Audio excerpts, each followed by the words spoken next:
In the future, humans have used genetic technology to achieve eternal youth. Although everyone stops aging physiologically after the age of 25, a one-year countdown will begin that evening. Once it's used up, life comes to an abrupt end. So, time becomes the only currency in society. To survive, people have to work for the upper class as the lowest laborers, exchanging time for time. The poor in the slums, like Will, can never rise above their class. Will wakes up every day facing a deadly countdown. His initial lifespan is already gone, and now he only has one day left. That means he has to work non-stop all year round. If he stops, he's dead. The woman next to him, about his age, is his mother. Today is her 50th birthday. To prepare a surprise, Will worked extra days just to barely get a bottle of wine. But they don't even have time to celebrate. His mother also has little time left, just 3 days. Half of that has to go to rent, 8 hours to utilities, and the rest to pay off debts. Every day is like walking a tightrope. This is the daily life of the poor. As work time is about to start, Will sprints outside. He wanted to buy breakfast, but found that even the cheapest coffee had risen from 3 to 4 minutes. Prices are changing daily. On the way, you often see people arm wrestling, betting their lives. There are too many people dying this way to count. Corpses lie in the streets and alleys, a common sight that everyone is used to. Will works in a factory that produces time containers. These devices can extract or store time from a person's arm and are used in many transactions, including payroll. After working all day in the factory, when it came to settling his daily wage, the supervisor docked his overtime pay, claiming he didn't meet the targets. Will could do nothing but curse in his heart. After work, Will went to a bar to drown his sorrows with a friend. To his surprise, a centenarian millionaire appeared there, spending lavishly and treating the entire crowd. Such a high-profile act naturally drew the attention of time thieves. Will, being kind-hearted, tried to help the millionaire escape through the back door and hid with him in an abandoned building. However, the millionaire, at 105 years old, had no attachment to life. He had experienced all worldly pleasures, and time was just a meaningless number to him. Immortality didn't bring him true fulfillment but instead plunged him into endless emptiness and boredom.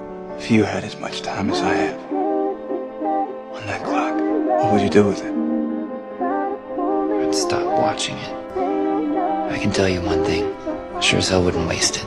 Perhaps moved by Will's indomitable spirit, or seeing another version of himself in Will, Henry decided to give this poor young man a chance to challenge the powerful. The next day, when Will woke up, Henry was gone. There was a message on the window saying, "Don't waste my time." Looking at his arm, he found he had gained 116 more years. At that moment, Henry was sitting alone on a bridge, waiting for death to come. Will arrived too late, and the surveillance camera happened to capture his departure. Now, with a century's worth of time on his arm, Will knew he couldn't stay in the dangerous slums where he would eventually end up dead in the streets. So, he planned to take his mother away from the slums and head to the rich district. Before leaving, he didn't forget his good brother who had supported him for years. With a generous gesture, Will gave him 10 years. In the evening, after Will's mother finished her work, she rushed to the bank to pay off the debts that were about to be overdue. But she didn't expect the bus fare to suddenly double from 1 hour to 2. She only had 1.5 hours left on her arm. The bus driver wouldn't make an exception, and the other passengers were unwilling to help.